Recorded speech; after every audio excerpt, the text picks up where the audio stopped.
करते हैं। तो एक बारी फिर से नमस्कार बेटा, आप सभी को हिंदी की कक्षा में आपका स्वागत है।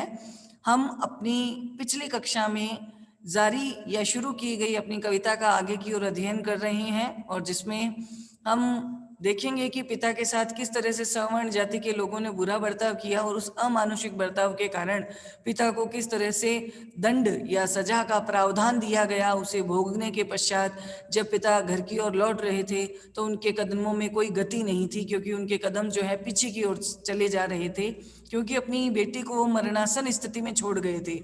और मृत्यु के समीप जब अपनी बेटी को छोड़कर गए तो उनके मन में यही दुविधा थी कि अब मेरी पुत्री कैसी होगी भी या नहीं, और उस पुत्री का क्या होता है। आसपास के लोग जो हैं, ग्रामीण परिवेश के जो लोग हैं, वो उसकी पुत्री के प्रति कैसा व्यवहार करते हैं, यहाँ पर किस तरह से हृदय विदारक एक चित्र सियाराम शरण गुप्त ने हमारे समक्ष उपस्थित किया है। तो चलिए बढ़ते हैं आगे के क्रम में। क्या कहा, माँ के भक्त हुए तुम कैसे, करके यह विचार खोटा।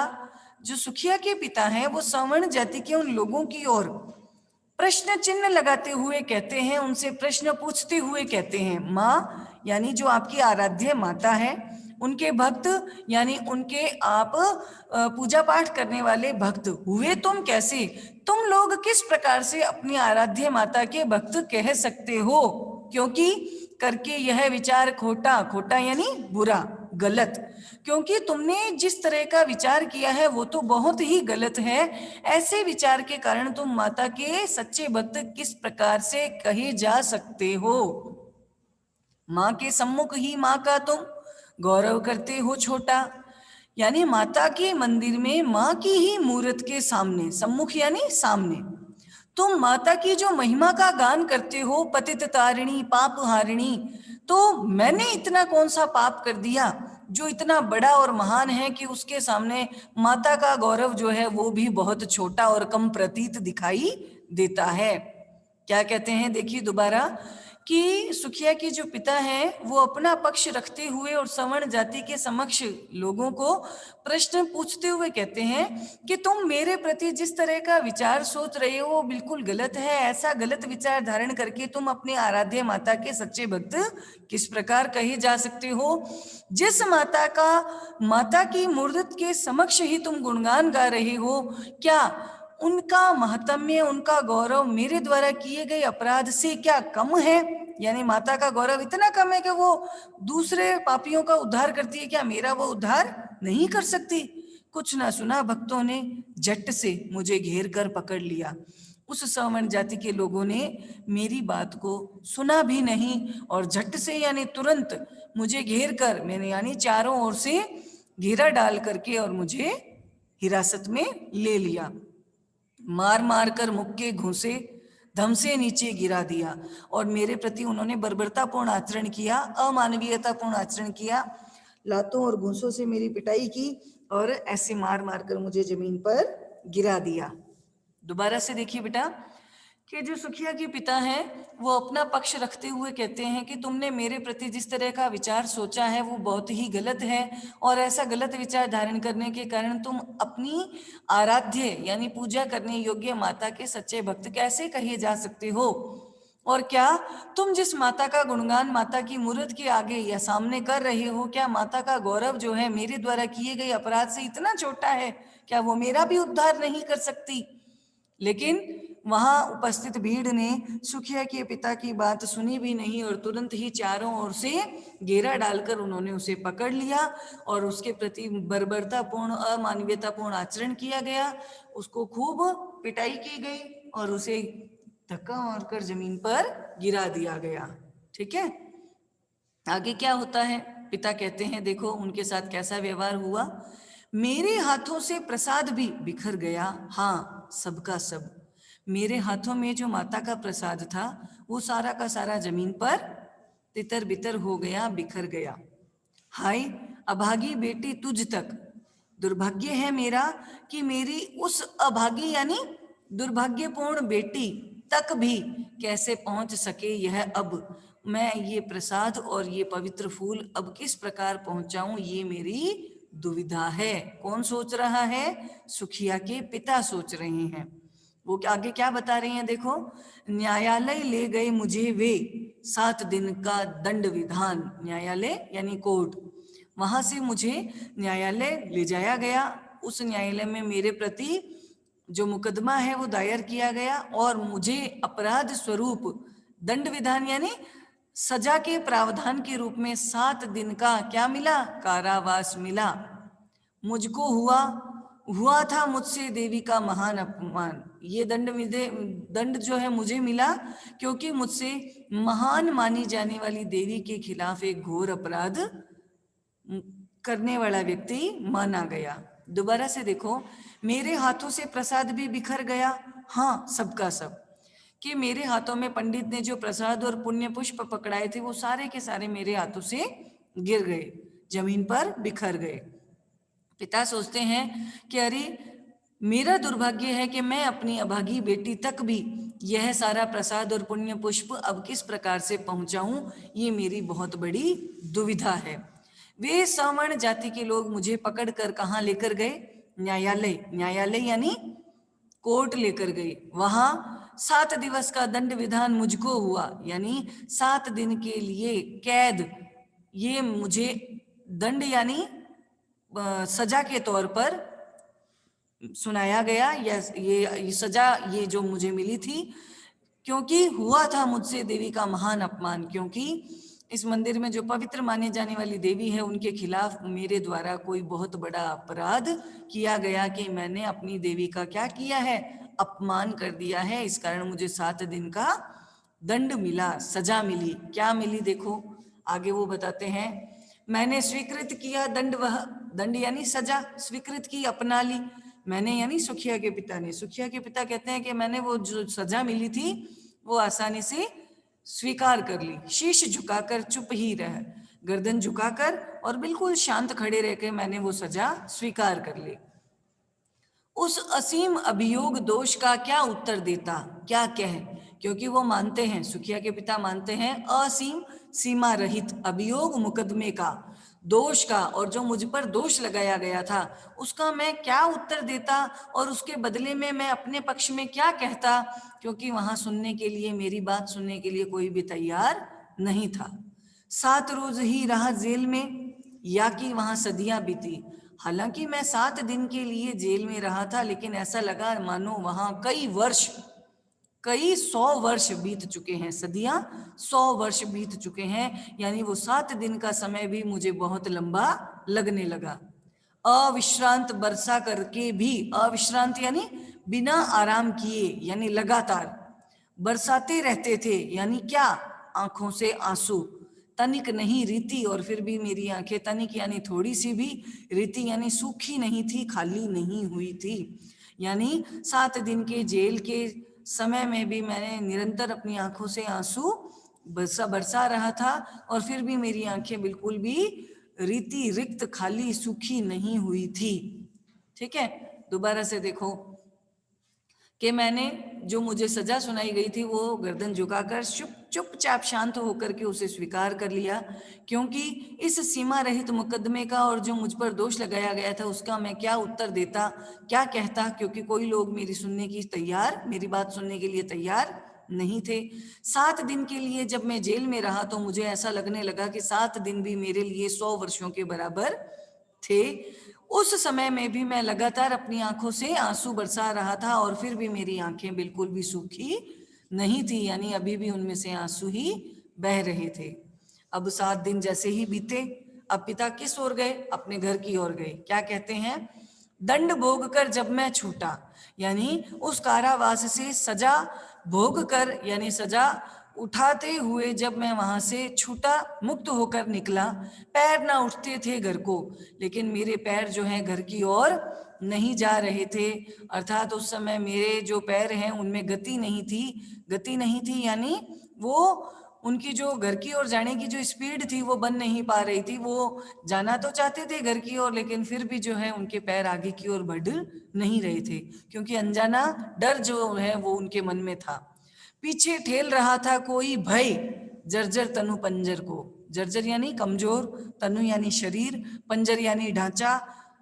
जो कमजोर शरीर का ढांचा था, किसका, सुखिया के पिता का, उसको कोई भय, कोई अनजाना सा डर जो है वो पीछे ढेल रहा था, यानी पीछे की ओर ढकेल रहा था। इसलिए सुखिया के पिता आगे की ओर जाना चाहते थे, लेकिन फिर भी उनके कदम आगे की ओर बढ़ नहीं रहे थे, क्योंकि कोई अनजाना सा डर जो है उनके कमजोर शरीर के ढांचे को पीछे की ओर धक्का दे रहा था।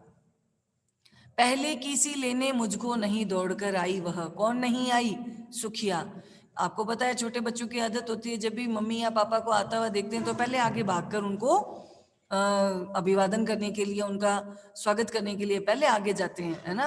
तो वही आदत सुखिया की थी। तो पिता क्या कहते हैं? पहले की तरह, पहले किसी यानी पहले की तरह लेने के लिए मुझको, मुझे आता देखकर जब मेरी बेटी मुझे लेने के लिए आगे आती थी, पहले की तरह, लेकिन नहीं दौड़कर आई वह, लेकिन वह सुखिया आज दौड़कर आई नहीं मुझे लेने के लिए। उलझी हुई खेल में ही कहा, अब की दी न दिखाई वह।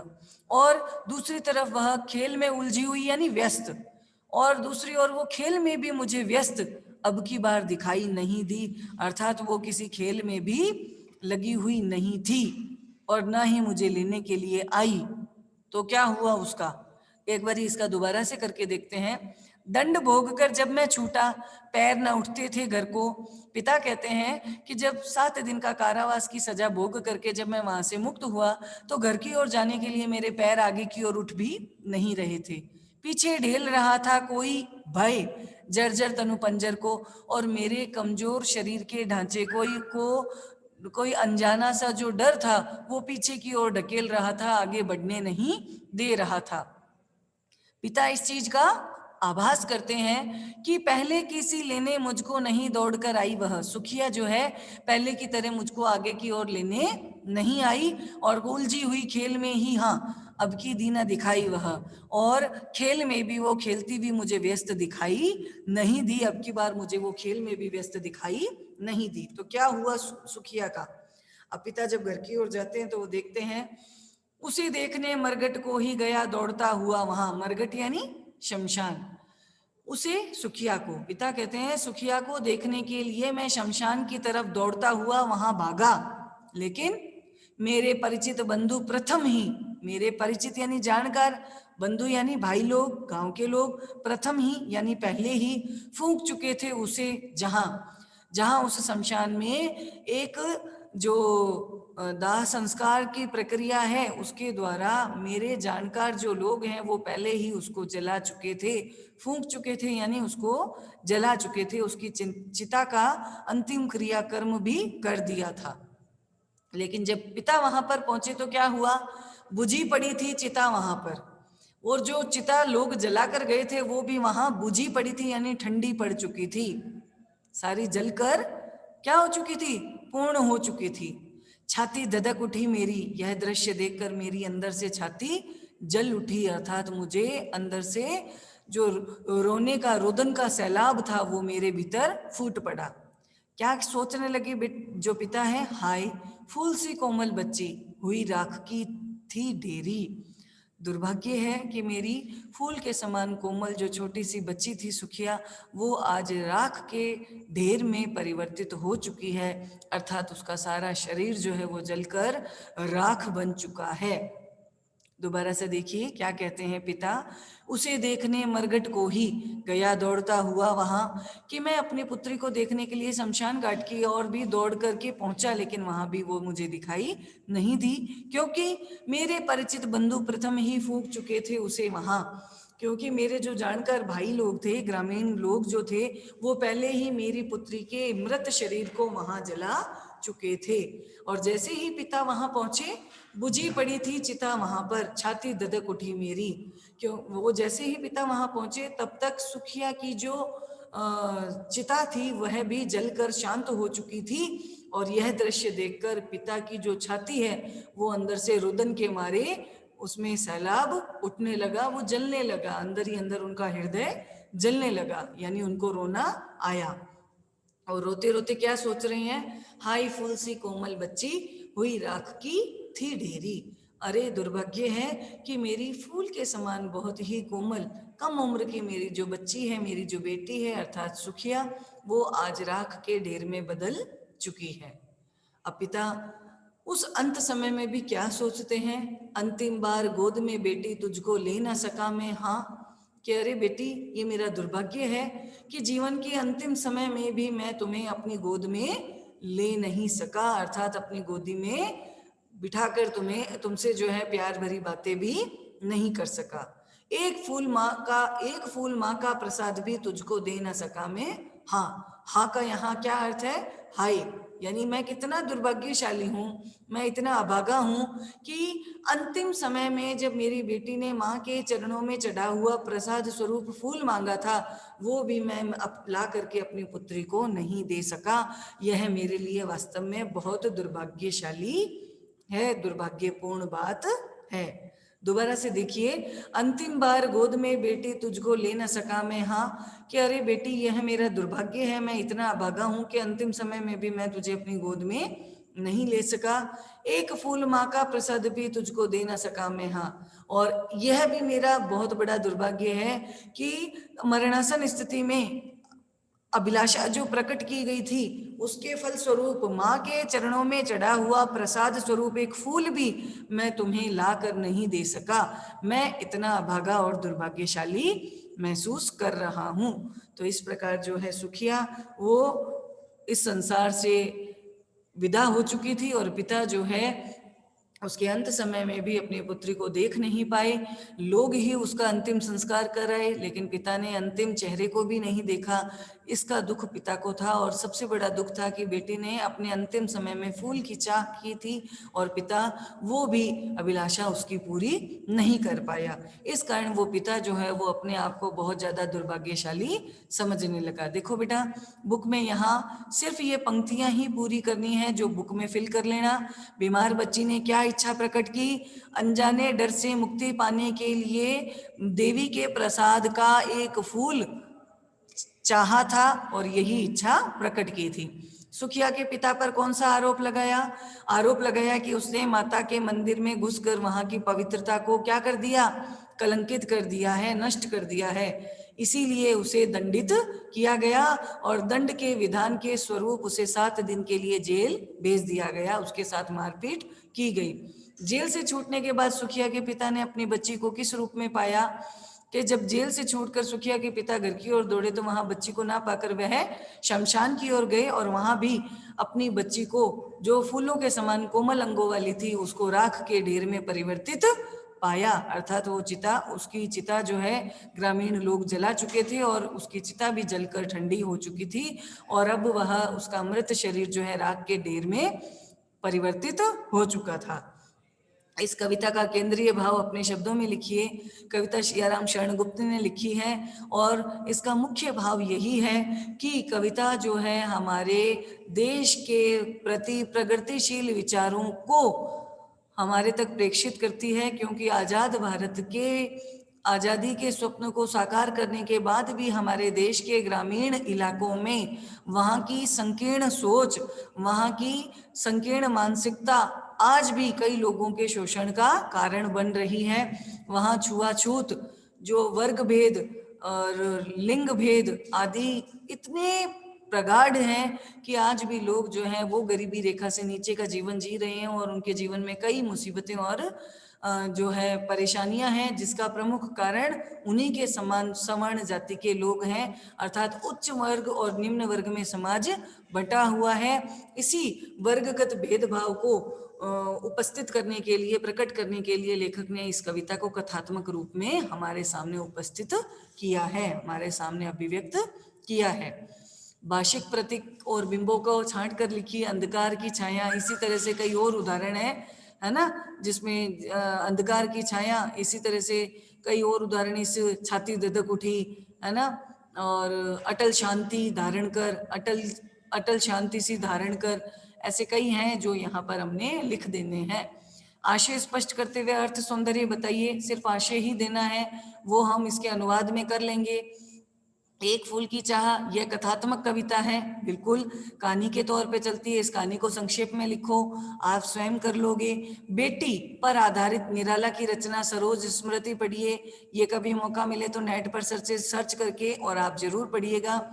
आज हमारे समाज में स्पर्शीय और अस्पर्शीय भाव कई परिवर्तन चाहते हैं, इस पर चर्चा कीजिए। तो वास्तव में अस्पृश्यता, अनटचेबिलिटी हमारे संविधान के अनुच्छेद 17 में भी बहुत बड़ा अपराध माना गया है, क्योंकि बी आर अम्बेडकर के प्रयासों से इस तरह का जो जातिगत और धर्मगत भेदभाव है वो आज अपराध कानून की दृष्टि से दंडनीय है, अपराध माना गया है। समाज के अंदर कोई भी व्यक्ति उच्च और निम्न नहीं हो सकता, और उन व्यक्तियों में हम किसी भी आधार पर कोई भेद नहीं कर सकते, क्योंकि न केवल संविधान बल्कि ईश्वर भी सभी मनुष्यों को समान रूप से घोषित करता है, और ये मानता है कि मनुष्य मनुष्य में किसी भी तरह का कोई भेदभाव नहीं होना चाहिए, चाहे वो धर्म के आधार हो, जाति के आधार हो, रंग के आधार पर हो, वर्ण के आधार पर हो या कर्म के आधार पर हो। कोई भी व्यक्ति स्पर्श यानी छूने योग्य और कोई भी व्यक्ति अस्पर्श यानी न छूने योग्य नहीं माना जाएगा, और अगर कोई भी ऐसा कार्य करता है तो वो जघन्य अपराध की श्रेणी में गिना जाएगा। तो इस प्रकार आज हमने इस लेसन को भी पूर्ण कर लिया। क्लास 9th आज हमारा ये लेसन भी यहाँ पूर्ण होता है, और इसका जो PDF वर्क है, रिटर्न वर्क, वो आपको छुट्टियों के बाद मिलेगा। तो अभी जो है इसका एक बारी घर पे बैठ करके रिवीजन कीजिएगा। धन्यवाद बेटा।